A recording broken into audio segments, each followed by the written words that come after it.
लकल हम्द या अल्लाह अस्सलातु वस्सलामु अलैका या रसूल अल्लाह अम्मा बअद। सिलसिला है नाजरीन के सवालों के जवाब देने का। नाजरीन में से एक ने हमारे किसी वीडियो के कमेंट्स में ये सवाल लिखा है कि हमारा एग्ज़ाम है रमज़ान शरीफ के बाद, तो क्या हम घर में तरावी की नमाज़ पढ़ सकते हैं? अगर हमने घर में तरावी की नमाज़ पढ़ा तो हमें जमात छूटने का गुनाह तो नहीं होगा? ये इनका सवाल है।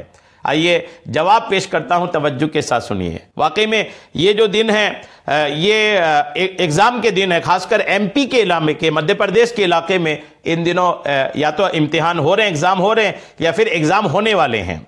ये इन महीनों में ये सिलसिला चलता है स्कूल्स के तालीमी निसाब में। तो अब अगर कोई वक्त बचाने के लिए, जाहिर सी बात है ख़त्म तरावी जो मस्जिद में होती है उसमें वक्त लगता है, और अकेले अगर पढ़ना चाहे तो छोटी सूरतों के साथ लेकर के जल्दी से आदमी वक्त ख़त्म कर सकता है, इसको पढ़ सकता है जल्दी से। वक्त बचाने के लिए ये ऐसा करना चाहते हैं कि घर में ही तरावी की नमाज़ पढ़ लें। तो घर में पढ़ लेने की सूरत में तरावी जो मस्जिद में जमात के साथ हुई ये नहीं पढ़ पाया, तो क्या ये गुनहगार होगा? आइए तवज्जो के साथ सुनिए। तरावी की नमाज मर्दों और औरतों दोनों के लिए सुन्नत मुअक्कदा है, ठीक है। बिला उज़्र इसको छोड़ने वाला नाफरमान और गुनाहगार है। खुलफाए राशिदीन, सहाबाए किराम, ताबईन, तबअ ताबईन, अइम्मा मुज्तहिदीन और सल्फ सालिहीन से पाबंदी से तरावीह पढ़ना साबित है। और मर्दों के लिए तरावी की नमाज जमाअत से पढ़ना सुन्नत किफाया है।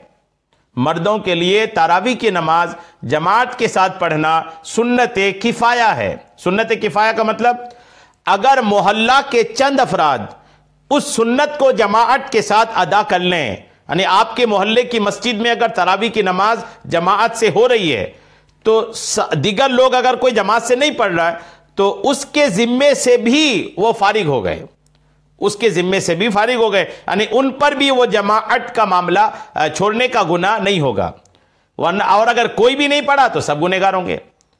जैसे जनाजे की नमाज में भी किफाया है कि अगर मोहल्ले में कोई एक पढ़ लिया तो सवाब तो उसी को मिलेगा जो पढ़ा, बाकी लोगों को गुनाह नहीं होगा।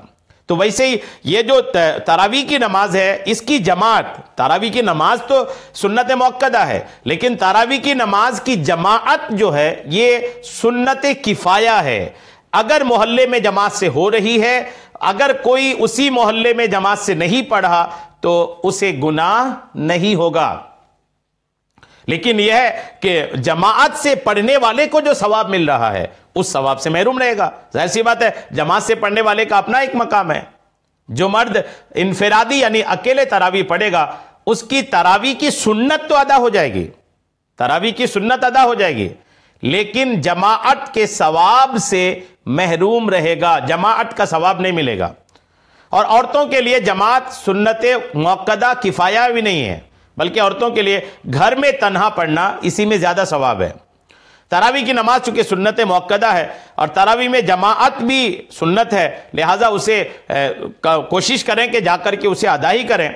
लिहाजा सिर्फ इम्तिहान की वजह से आप कह रहे हैं कि हमारा इम्तिहान है उसको तर्क कर दें, तो ये मुनासिब मालूम नहीं होता कि आप सिर्फ इम्तिहान की वजह से आप तरावी की जमात तर्क कर दें और अकेले पढ़ें।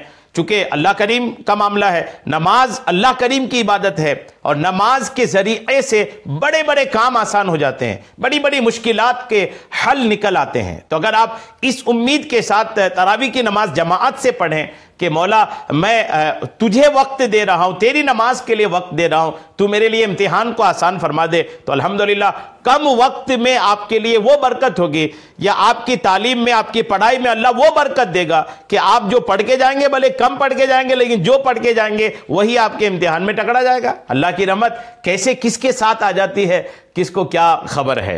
लिहाजा अल्लाह की रहमत से उम्मीद रख करके आप तरावी की नमाज जमात से ही पढ़ें। हाँ, अगर आपको ये लग रहा है कि आप जमात से ये अकेले ही पढ़ना है मुझे, तो आप अकेले ही पढ़ेंगे तो आपकी नमाज हो जाएगी। अगर आप यही करना चाह रहे हैं कि मैं अकेले ही पढ़ना है तो नमाज आपकी हो जाएगी, तरावी आपकी अदा हो जाएगी, गुनाह भी नहीं होगा चूंकि ये सुन्नत किफाया है। लेकिन सवाब जो मस्जिद में है, सवाब जो जमात के साथ पढ़ने में है, वो तन्हा कहाँ। हमें सवाब की खुगर होनी चाहिए। रमज़ान कहाँ मिलता है, साल भर फिर 11 महीने इंतज़ार करना पड़ेगा आपको। तो ये बड़ी सादतों वाला महीना है। मेरा मशवरा तो यही कि आप जमात से अदा करें, लेकिन फिर भी अगर आप अकेले अदा कर रहे हैं तो भी आपकी नमाज हो जाएगी, जमात छूटने का गुनाह नहीं होगा। ये फतवा शामी वगैरह में दिगर तमाम फ़ुक़हा किराम ने इस ताल्लुक़ से यही मशवरा दिया है। अल्लाह करीम हम सबको अमल की तौफ़ीक़ अता फ़रमाए।